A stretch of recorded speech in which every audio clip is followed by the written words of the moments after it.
5th standard reading practice. Now Hemakrishnan is going to read the full lesson. Start.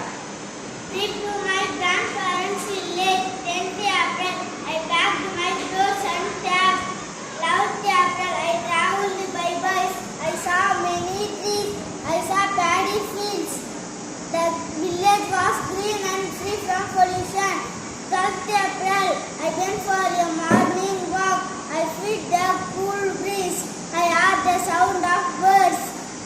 When I visited the field, farmers were harvesting and dusting the paddy. I heard song of cuckoo. I met Pawai and her friends, Amir, Peter and Umayal. 13th April, I visited the village pond and river. I saw my friends swimming. The river was so clean. I could see the pebbles and colorful fish in the riverbed. 14th April, I